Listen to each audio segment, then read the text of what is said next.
I love that. I love what you're saying with the unknown, and also the, you didn't say it in this way, but basically discarding certain beliefs, Yeah, and ideas and all of that, because that is literally what can free up and what you call the realm of possibility. Because what is known, yeah, well, that is already here, right? What is yeah, unknown, that is, well, that is where all the possibilities are, because it is literally of unknown. course, So of course. I really love what you're saying. Now, you said some things that probably people will have some difficult time with, which is, for example, Uh-huh. pedophilia and innocence at the same time, Yes. because there's Yeah. a lot of judgment around that, Yes. from the outside, and from all kinds of people. So, can you Yes. explain a bit more, like, how can someone be innocent when they are Hmm. committing crimes? Sometimes Crimes. seem to even enjoy certain Yeah. crimes, Yes.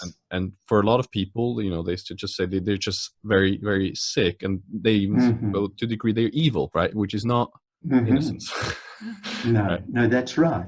That's So how right. do you see that? Okay. First of all, I just wanted to go back to something you said about discarding beliefs. It's like what happens is that they abandon us. Hmm, They just go. hmm, Um, See, if you have a belief, you can't actually discard it hmm. because you believe it. Right. Yeah. But eventually, if you're looking towards the unknown and the yet to be seen, they just sort of leave us. Oh, and I remember I used to believe that. Oh, I don't believe it any longer. Well, coming back to your question, it's a toughie. This is the toughest one of all, I think, Hmm, that I ever have to face. Now, let me say, when I think about pedophilia, it's abhorrent to me. It's absolutely abhorrent. It's the toughest, I think it's the toughest thing I face. That sort of, yeah, just so I think I've made my position really clear. And if a paedophile could see beyond their thinking, and I suspect it's some sort of, I don't know if it's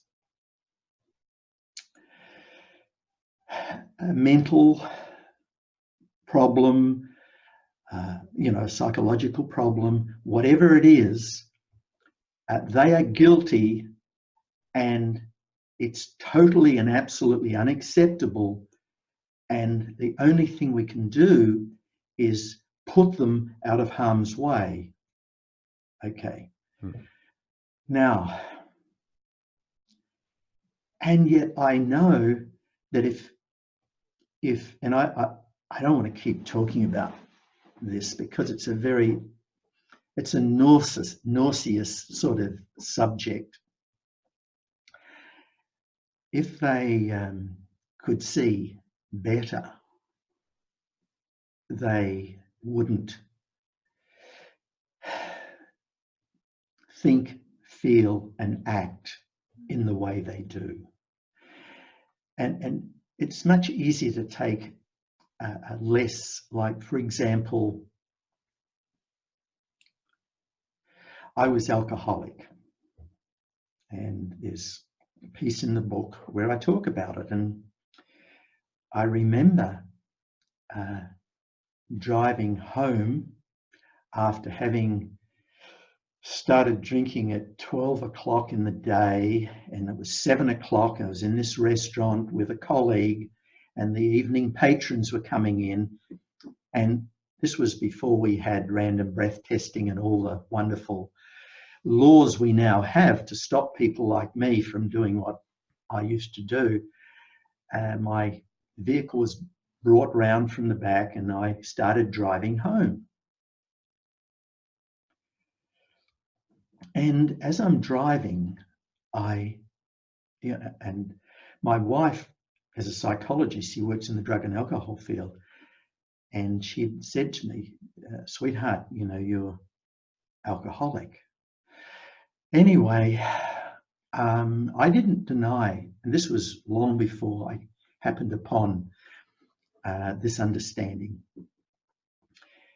But I'm driving home and a thought came to me. What if I hit somebody and kill them?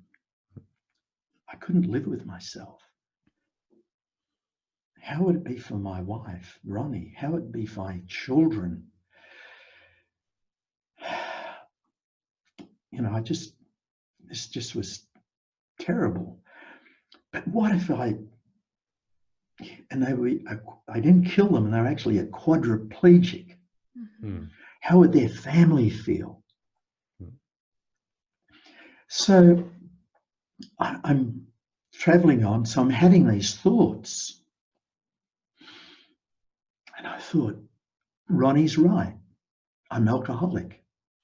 Once I start drinking, I can't stop. And I thought, God, I've got a second chance. That's it. I'm not going to drink again. I'm not going to have another drink as long as I live.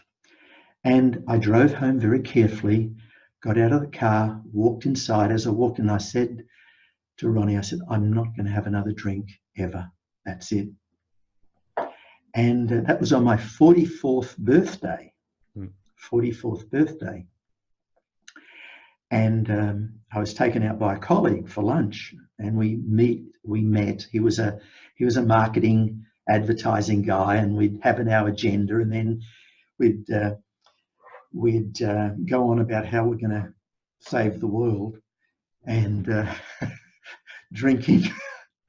We drank 4 bottles of wine, and we had endless B&Bs. They're brandy and Benedictines. They're pure. They're very heavy spirits.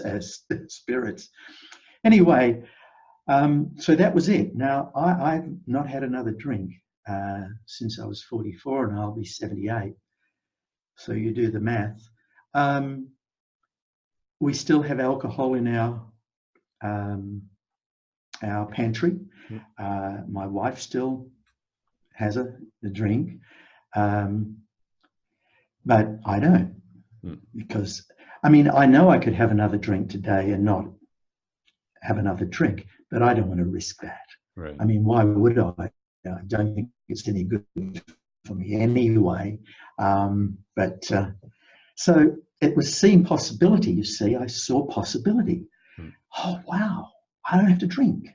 Now it was tough, and I kept a diary, and I think it was on about day 780 something that I stopped recording every day that I didn't have a drink.